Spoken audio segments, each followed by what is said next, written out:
Karena seorang sabar derajatnya tinggi di hadapan Allah. Maka para ulama menjelaskan tentang sabar. Seorang ulama menjelaskan seluruh tentang kesabaran. Ada 3 golongan orang yang mendapatkan kesabaran. Ada 3 golongan. Apabila kesabaran ini dapat dilaksanakan, insya Allah bakal mendapatkan kemuliaan di hadapan Allah, mendapatkan derajat tertinggi di hadapan Allah. Maka jalankanlah apa yang diajarkan oleh para ulama kita. Yang pertama, sabar atas ketaatan. Kita harus taat, kita harus sabar atas segala hal yang diberikan oleh Allah, diperintahkan oleh Allah di muka bumi ini. Taat dalam ibadah, dalam sholat, dalam melaksanakan. Taat dalam segala hal apapun dalam ibadah kepada Allah. Kita harus jalankan. Sabar bangun malam, tahajud, taat salat berjamaah di masjid, tidak meninggalkannya. Sabar lagi baca Al-Quran, dimarahin sama guru, sabar baca Al-Quran, tidak menganti, diulang lagi dari awal sampai akhir, diulang lagi berulang-ulang kali. Harus sabar. Asabrun kasibrin murrun fi mazakihi lakin awakibuhu ahlan minal asali. Sabar itu pahit, memang pahit, berat. Untuk melangkah kesabaran itu, ketaatan itu berat, tidak gampang untuk melaksanakan. Kenapa para aulia solihin, kenapa para orang-orang yang dicintai oleh Allah, para ulama kita sabar dalam ketaatannya? Nanti dapatkan hasilnya di dalam surga bersama kekasihnya Nabi Muhammad SAW. Iya, kalau bangun malam subuh-subuh, bangun sholat, gak bangun, dijewel sedikit, gak bangun lagi, disirami air, sabar. Sudah bangun tengah malam, jam 3, baca Al-Quran, nunggu sampai salat fajar, sabar, tahan. Memang susah, berat, tapi lama-kelamaan menjadi indah di hadapan Allah. Lama-kelamaan menjadi bagus di hadapan Allah. Rahmat yang besar yang diberikan kepada Allah SWT. Sabar ketaatan kepada suami. Sabar. Menghadapi suami harus sabar. Tidak usah mengeluh. Karena apa? Cinta, taat kepada Allah, taat kepada Nabi Muhammad SAW, dan mencintai daripada kedua orang tuanya, itu bagi perempuan, bagi laki-laki. Sebelum istri harus orang tua dulu. Dahulukan orang tua. Apa saja semua didahulukan orang tua, baru istri. Tapi kalau istri yang didahulukan dulu taat kepada Allah, taat kepada Nabi, baru suami. Taat pertama, kedua, ketiga, keempat, kelima, keenam, ketujuh, sampai 10, 20, 30, baru 31, baru kepada orang tua. Kenapa suami? Iya, karena suamilah ketika ijab kabul, gabiltu nikah wa taswijah bi mahlil mazkur. Udah tahu, sudah mau menikah. Gabiltu nikah wa taswijah bi mahlil mazkur. Ketika ijab kabul, semua kewajiban, semua daripada amanah orang tua pindah kepada suami. Amanah pindah kepada suami. Jadi tidak ada kata-kata lagi kedua kali, harus taat kepada suami. Samito. Gak bisa dilangkah, gak bisa diucap. Mau diapakan saja sama suami, sabar.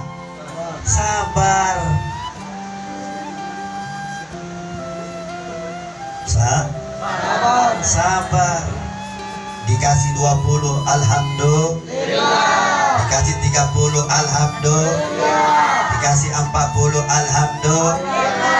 Kalau tidak sabar, bukan alhamdulillah, dia katakan berhenti kau jadi laki-laki. Mana cukup uang ini? Berarti nggak sabar, karena ikuti hawa nafsu. Tapi zaman sekarang nggak ada, nggak mungkin begitu. Jangan. Suami lah segala-galanya. Sampai-sampai ada seorang hamba wanita, ketika suaminya pulang, dia taat kepada suami, dan orang tuanya ini meninggal gara-gara tidak dilihat orang tuanya. Ini orang tuanya masuk surga gara-gara istri yang taat kepada suaminya. Tuh. Ibu, Bu, Bu, mana suara tak? Hadapi dikasih 10 alhamdulillah. Mana mungkin? Nggak mungkin. Alhamdulillah kalau tidak piring melayang. Tapi kalau dia sabar, subhanallah, derajatnya tinggi di hadapan Allah. Kenapa? Ada seorang wanita di Bondowoso, di Jawa Timur terjadi. Sudah 30 tahun dikuburkan dalam kuburnya. Ketika digali kuburnya, jasadnya utuh, kain kafannya tidak dimakan oleh ulat satupun, bersih. Ditanyakan, apa sebabnya ini wanita seperti ini? Ketika ditanyakan tetangganya, wanita ini sabar atas melayani suaminya. Padahal suaminya tukang mabok, suaminya suka berantem, suaminya suka memukul istrinya. Tapi istrinya dia katakan, tidak apa-apa, saya dipukul, saya ikhlas karena Allah. Ketika dia pukul saya doakan kepada Allah, semoga dia menjadi hamba yang taat kepadanya. Taat kepada Allah. Ketika doanya istri dipukul di hadapan orang, dia katakan, jangan pukul suamiku. Ini suamiku yang paling baik di hadapan Allah SWT. Walaupun dia tidak baik, tetapi diriku baik di hadapan Allah SWT. Mungkin saja pertama, 2 kali, 1 tahun, 2 tahun, atau 30 tahun, dia akan berubah hatinya di hadapan Allah SWT. Maka aku sabar. Ketika dia katakan sabar, maka kuburannya menjadi raudatun min riyadul jannah. Ini terjadi di Saudi, nyata. Kalau nggak percaya, pergi Bondowoso. Kalau tidak percaya pergi di Bondo. Terjadi karena taat kepada suaminya. Jadi apa saja sabar. Layani Darman, sabar.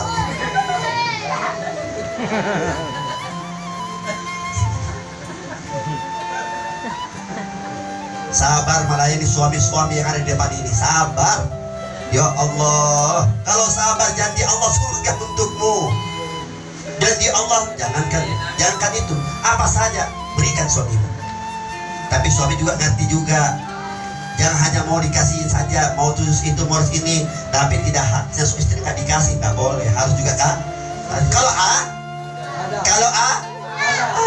Sayangilah istrimu, santunilah istrimu, apa saja diminta kasihkan. Mau dengar suami-suami? Suami-suami yang bersuami. Beristri atau bersuami?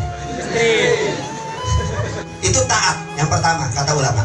Taat yang kedua, taat atas maksiat. Ini susah, berat, tapi lebih tinggi pahalanya di hadapan. Maksiat lebih tinggi pahalanya di hadapan Allah. Mau pergi disco, jangan deh, taat, takut sama Allah, sabar, berlipat ganda pahalanya. Mau pergi pacaran, gak jadi, haram. Kalau kita sabar dalam kemaksiatan, insya Allah jalan terbuka untuk menuju surganya Allah. Sabar manja pohon mangga.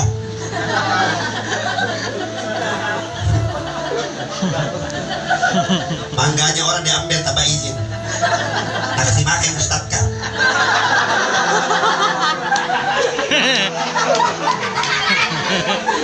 Halo, dengar Mi, Ustadznya dikasih makan. Kau dapat mangga di mana ini? Di sebelah. Minta izin? Tidak. Subhanallah. Terpaksa saya minta izin. Saya punya murid ambil mangga tanpa izin, minta tolong diridhoi. Ya, nggak ridho. Minta maaf karena dia tidak minta izin. Untuk saya minta maaf, saya minta ridhonya. Kalau tidak, Ustadz makan haram. Kurang ajar nggak murid-murid?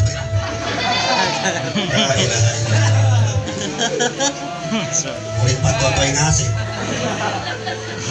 Murid zaman sekarang begini modelnya. Ustadz di dolimi. Innalillahi wa inna ilaihi. Sabar atas maksiat. Mau kemana dilarang sama orang tuanya. Jangan ke sana, jangan kemari, jangan ke situ.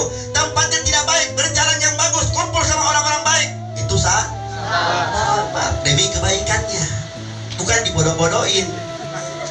Sabar cacian, dicaci orang, dipukul orang, dihina orang, digosipin orang. Sabar. Yang ketiga apa? Sabar atas musibah. Kata ulama, sabar atas musibah. Kebakaran rumah harus sabar. Innalillahi wa inna ilaihi raji'un. Meninggal keluarga, anak, suami, istri, orang tua, nenek, kakek meninggal, sabar. Karena tingkatan yang sabar, kata Nabi SAW, itu ada 700 tingkatannya sampai ke arsy-Nya Allah Subhanahu wa taala. Diberikan derajat tertinggi di hadapan Allah sampai ke arsy-Nya Allah. Orang yang sabar atas cobaan musibah. Harus sabar. Itu tingkatan paling tertinggi. Kalau taat kepada Allah, taat kepada maksiat, tingkatan rendah. Tapi yang paling besar taat kepada sabar atas musibah. Tingginya derajatnya sampai ke arsy-Nya Allah Subhanahu wa taala, bahkan meliputi arsy-Nya Allah. La ilaha illallah. Ini kata ulama. Makanya kesabaran di sini sampai Imam Haddad mengatakan dalam kitabnya, minal munjatil azimah sarbun ala bala'illah. Yang sangat tertinggi di hadapan Allah sabar atas bala. Tuh. Wa syukru li ni'malillah wa zuhud fid dunya masghala anillah. Amma sabar fadailuhu azimah wa hajatul mu'minin ilahi fi ahwal kulliha da'il wa ammah. Semua hajatnya dikabulkan oleh Allah kalau dia sabar atas bala. Hajat apa? Makanya setiap hajat kita dikabuli oleh Allah. Dekat dengan Allah, mengadu kepada Allah, sabar. Jangan mengadu kepada manusia kalau kita kena bala. Jangan. Minta sama Maha Pemberi. Makanya Allah tidak tolak hamba yang kena cobaan, yang kena bala, Allah langsung terima doanya. Mudah-mudahan kita semua diberikan oleh Allah tentang sabar, tentang